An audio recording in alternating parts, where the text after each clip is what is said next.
On the cutting edge of anomaly research, you are about to experience The Evidence with your host, 3D pioneer and image analyst with Mars X3D, E.W. Gannett. Well, hi there, and welcome to episode number 100 of The Evidence. This is your buddy Dave over at Mars X3D. And you know, when I started this channel a couple of years ago, I didn't know that it would go anywhere at all. Because, first of all, X3D is a real niche operation. It's a skill you have to learn with your eyes. And let's face it, most people are just lazy. They don't want to do that. But if you're new to this channel and would like to learn this simple technique for turning your entire monitor into a gigantic ViewMaster, you'll find links below in the description, and it takes an average person a couple minutes to learn. It's super easy, and the more you do it, the easier it gets.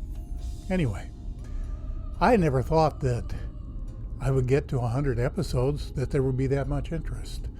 But at this particular point in time, there are almost 2,000 of you who have learned X3D viewing, and you seem to like it enough that you come back for more, and that, of course, keeps me doing the research and putting these videos together.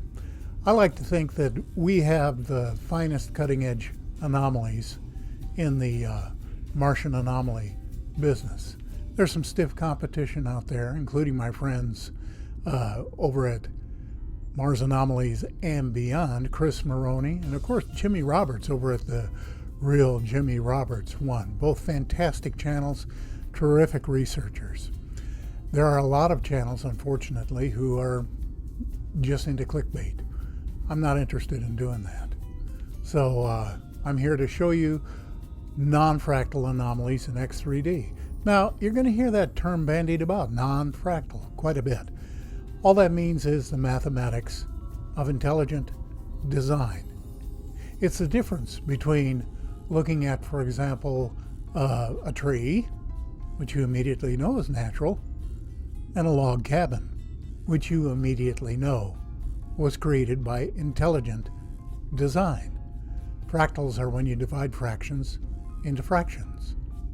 Non-fractal is when you divide whole numbers by fractions, which again is the earmark of intelligent agency. So that's something you'll hear a good deal of. It's just a fancy term, meaning someone smart made this. It didn't happen naturally, okay?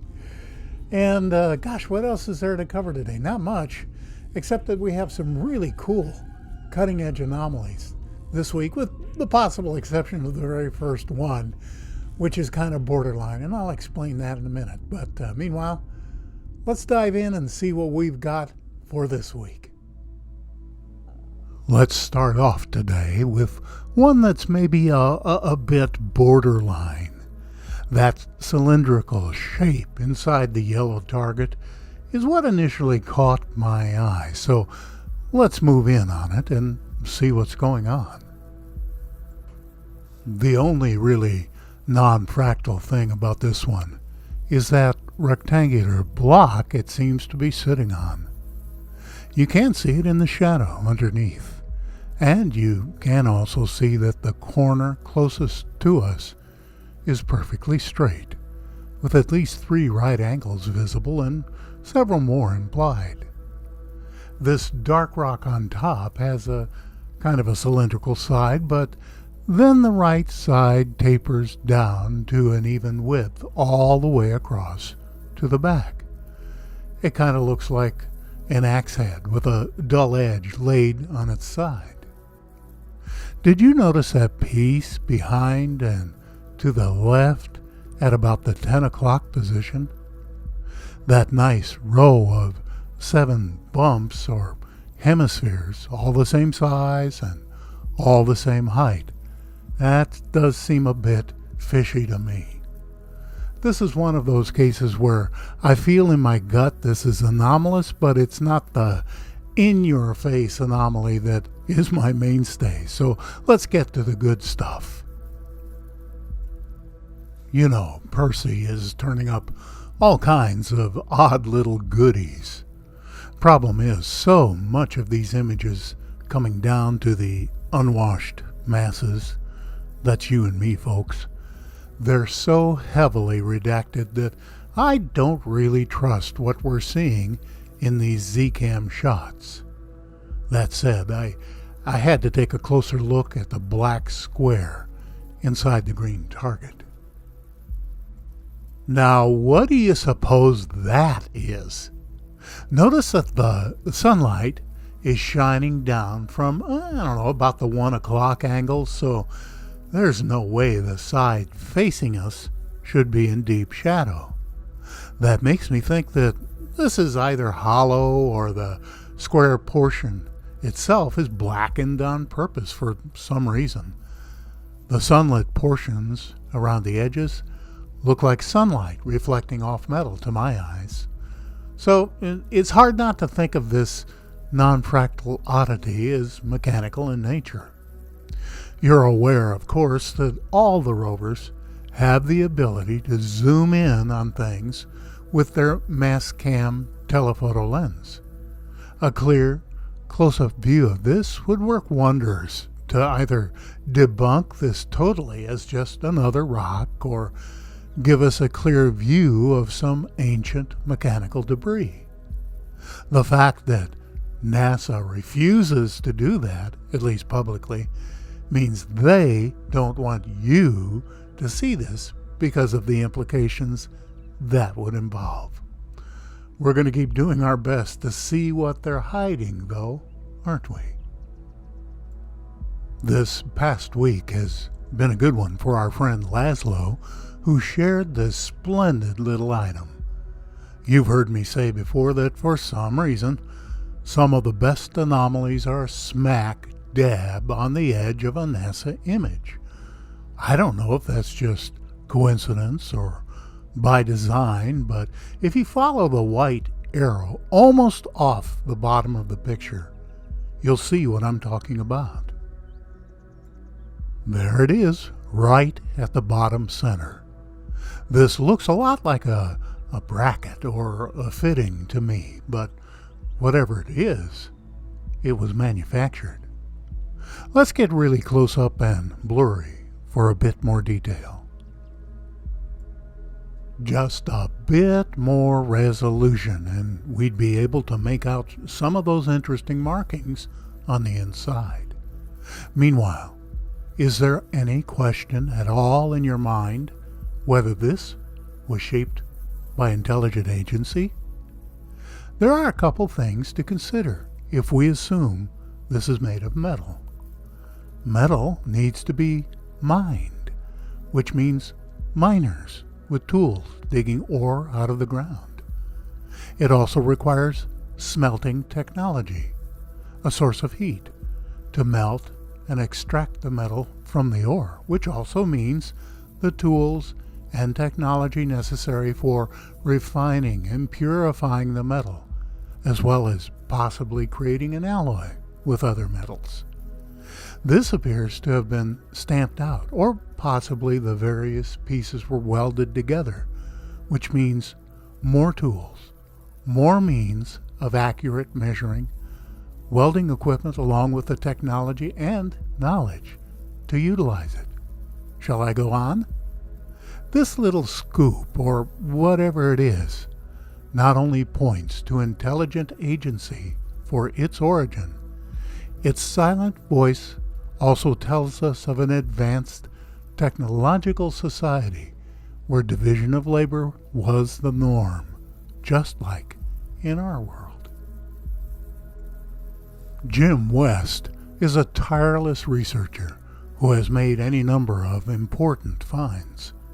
This is a particularly strange one that he plucked out of a recent Percy download. That sharply angular piece on the left is a real puzzler. First of all, the non-fractal lines, the clean, straight edges, the symmetrical angles. Come on, folks, them ain't natural. But what about the top third of the dark section? Is that a reflection, or is that just a marking on the stone? Let's use a little basic logic here. If it were a marking, then it would be subject to the same shadow as the rest of the flat face it's on. But it's not showing any evidence of being shadowed. So that tells me that this is likely a reflection, which in turn tells me that the surface is not only mirror smooth, but highly polished as well. What the surface consists of is anybody's guess. It could be metal, stone, it could be glass, it could be something we're not at all familiar with. The point is, this intensely non-fractal component fairly screams intelligent agency. Add to that the distinct possibility of a highly polished, reflective surface, and you have to be willfully ignorant to call this a rock. But trust me on this one, someone will. San Kotvix is another researcher who is always checking out the latest downloads from Percy. You already know my feelings about the images we're getting, or maybe not getting, from Percy, but this one is so non-fractal and so unusual that I'm going to present it anyway. Just keep your salt shaker handy. What we have here, for all you 8th grade geometry fans, is a hollow isosceles trapezoid, and it has something inside it. Notice also the 2 square blocks behind and to the right of it. I don't much like going past the breakup point on an image, but in this case, it's worth a closer look, even though it'll be blurry. You proud weirdos should have no problem with it at all. And for the rest of you, you'll be proud weirdos soon enough if you just stick with us a while. That's about as perfect a symmetrical shape as you can imagine. No need to point out the obvious, you can see for yourself. And it's got some kind of bar or ridge coming right up the center of the inside. This is an amazing find, and one of San Kotvic's best yet. And by the way, you can keep up with San's latest finds at MarsX3D The Evidence on Facebook.